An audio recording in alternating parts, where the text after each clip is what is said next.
and then we're going to taxi in position and see if we can take off. So it's really sensitive. You just have to kind of really play this a little bit of throttle.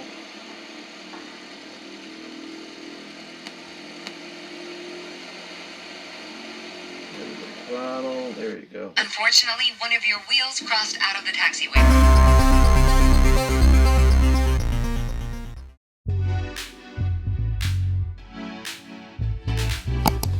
So as you saw from the last video, I've been with aviation for most of my life, and the last 13 years with the Boeing Company, starting off with the iconic 747-8 as a quality leader, and was very sad to see this historic airplane end its run last year.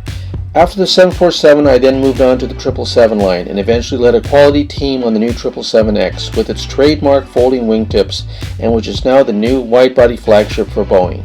Later on, I moved on to work with the customers and the FAA on the delivery for the new 787 Dreamliner. The career with Boeing was filled with excitement, adventure, traveling in the United States and abroad, and I met many great people along the way.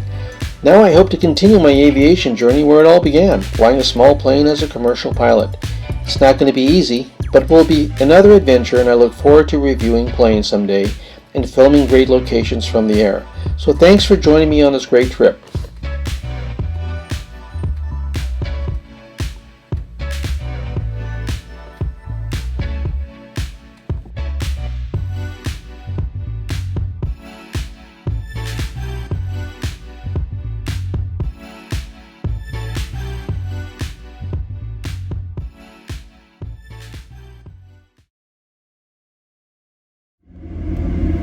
Well, good morning, you guys, and we're on our way now to get my second class medical, so wish me luck. It's the first time in over 20 years that I'm getting a medical examination for my flying, and I'm on the Whidbey Island Ferry this morning. It is a really kind of an overcast day. There's Whidbey Island, and there's the Mukilteo Clinton Ferry coming into Whidbey Island. And look at the low overcast. This would be a great day to practice instrument approaches here, actually. So in any event, wish me luck. I hope I get the second class physical. And even if I don't, guys, even if I don't get the physical and I can't continue flying commercially, I'm still going to do videos to kind of show you how to prep for getting your physical and your flying and getting yourself back into, to a small airplane again. Because I think it's important, for us at a certain age to kind of do what we want to do before we get really too old. And I don't think we're too old right now, so let's do it, okay? So wish me luck. I'll let you guys know in another video later on this afternoon if I get the second class physical or not. Bye.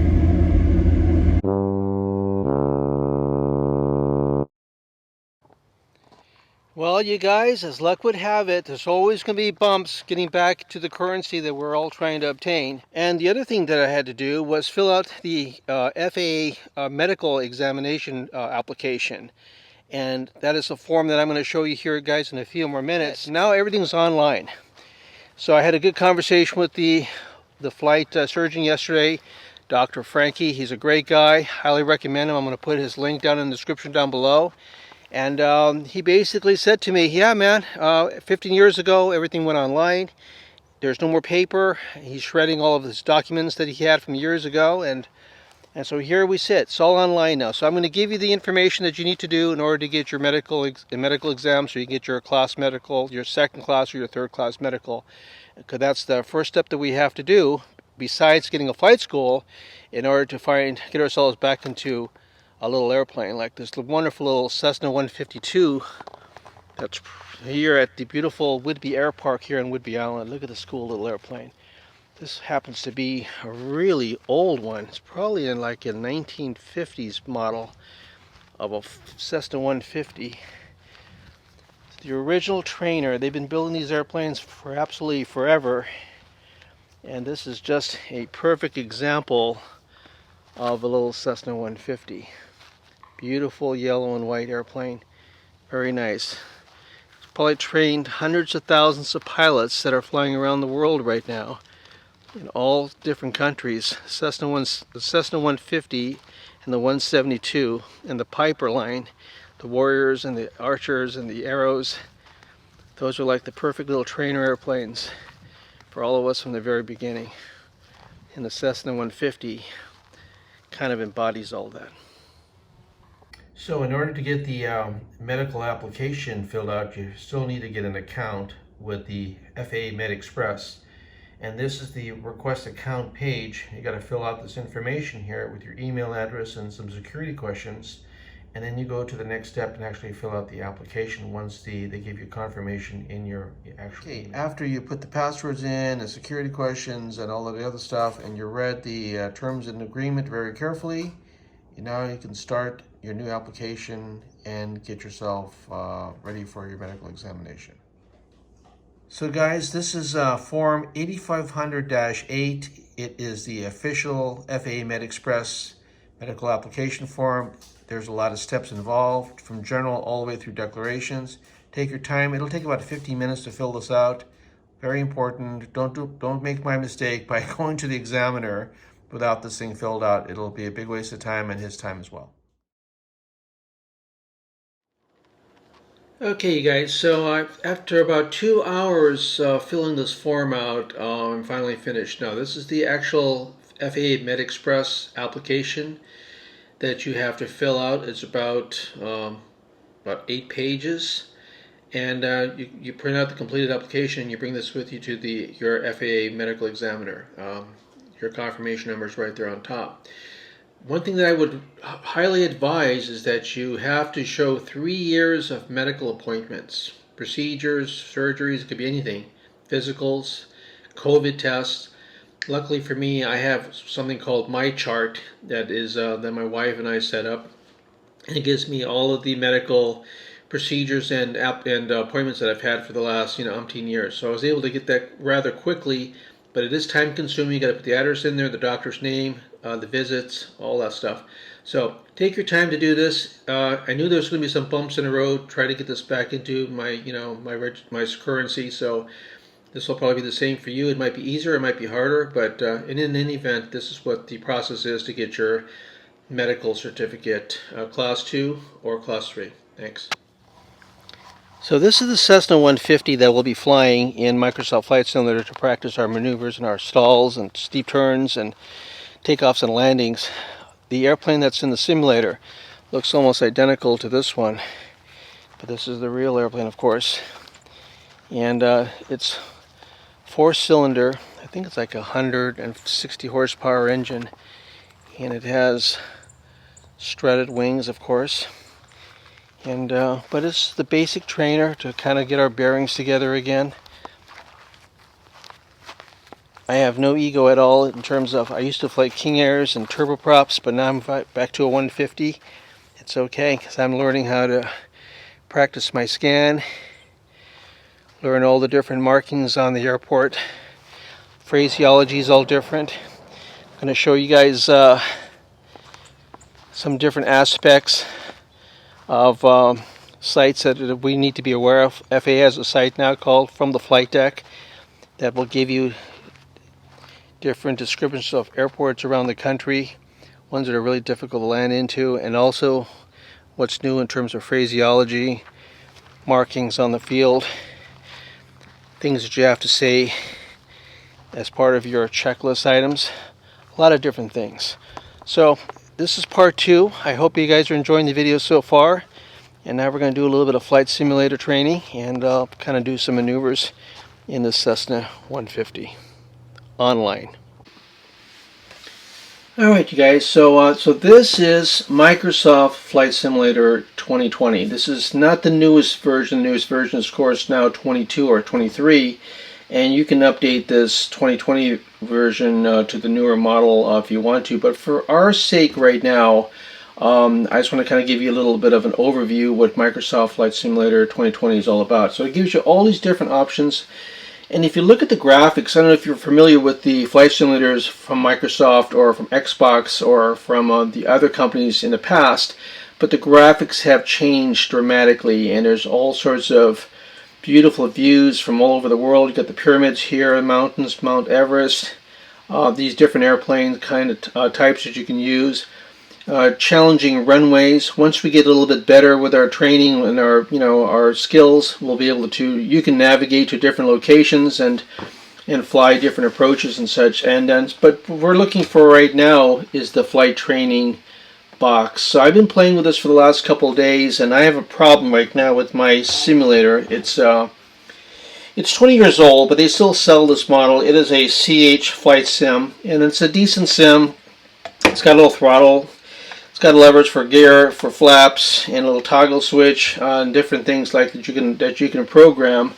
But it's got a little bit of a squirrely situation going on, and I need to kind of fix it, and hopefully I'll be able to show you a little bit of straight and level flight and just a little bit of a takeoff. But in the meantime, let me just show you what Flight Simulator has to offer. It's not expensive. You can buy this at on Amazon. I believe Best Buy sells it also. I think my wife bought it for Christmas for me for about 120 bucks. But it gives you all the different techniques and training that you need to start getting your skills back up. And again, I want to just emphasize that you should start with a six-pack. Again, this is the six-pack, your standard six-pack that I mentioned on the last video. Before you start going into the electronic flight instrumentation system like the Garmin 1000, G1000, start off with the six-pack, familiar instruments that we're used to using. Of course, if you know how to use the Garmin, by all means use that. Use whatever you want to use. But for me right now, I'm just going to use my old style analogs, dials and switches and instruments just to kind of get myself back up to speed. So you have these different sections here, basic handling. It tells you how well you've mastered certain things. Like for example, I practice takeoffs and landings, so far I'm 60% master because I've only been doing like 3 or 4 takeoffs. Will take you anywhere. Taking off isn't hard, but there are a few key points to remember. First, we always take off into the wind, which won't be an issue on a calm day like today. Second, before we enter a runway, we always make sure it's clear. Check to the right to see if a vehicle is on the runway, and to the left to make sure no other planes are approaching.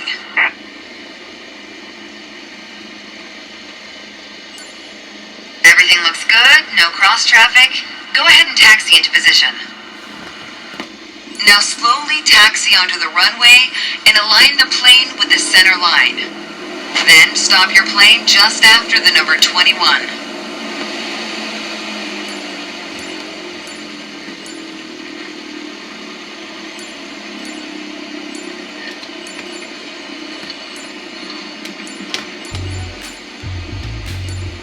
Not bad. Alright, let's do this. Apply full power and I'll walk you through the takeoff as we go.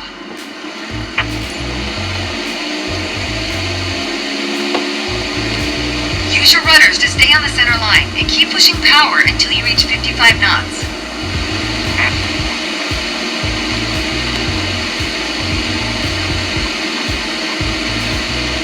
Good. Now gently pull back on the yoke.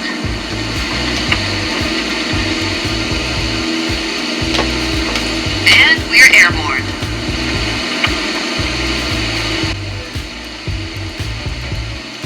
Line up the top of your instrument panel so it's a couple of inches above the horizon. That'll pitch us up and set a good climb attitude. Focus on flying straight. Use your rudders to keep the runway heading of 210 degrees. Maintain 75 knots and we'll reach our target altitude of 5,500 feet in no time.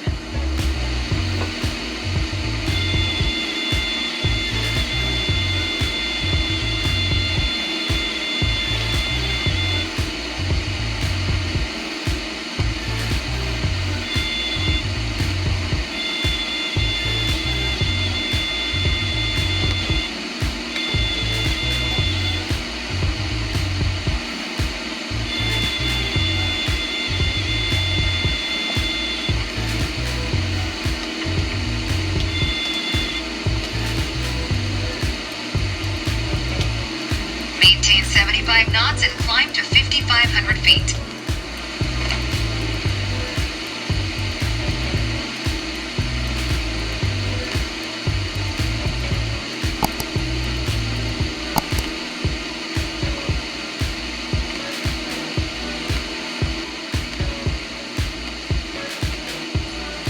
Okay, 5,500 feet. You've reached your target altitude. Technically, that counts as a takeoff, but I bet your next one will be better. Thank you and enjoy your flight. Hey guys, it's 1:30 in the morning. I hope you guys enjoyed this video. I'm sorry that my yoke broke. That takeoff was squirrely, man. It was really hard to control, and it wasn't the flight simulator. It was the actual the yoke itself. It wasn't syncing, it wasn't pairing up with Microsoft Flight Simulator. So I am going to buy a new yoke tomorrow, and so the next video I will show you what the new yoke that I bought. There's a whole bunch of different models out there, so I would check on Amazon, go on Google and search, find the best yoke you can find. Don't spend too much money on it. A couple $100 should do it, and then it'll be a lot cheaper than an actual flight lesson, but it's really worth it. And the yoke that I have is way oversensitive. It doesn't turn and roll. It doesn't pitch up and down like it's supposed to. And so it's old and it's time to get a new one. So hope you guys enjoyed the video. Thanks for watching. Thanks for subscribing. You guys have been really supportive with these airplane videos so far. We're going to continue with the journey. Maybe 3 or 4 more episodes of this. And that time I'll start soloing and getting back to an airplane. And I hope you guys will too. Let's do it. We're not too old to fly again, and I'm hopefully going to get my second class medical here on Wednesday. So wish me luck, and thanks again for watching Realty Rides, you guys. Really appreciate all the support. Have a great evening. Talk to you guys soon.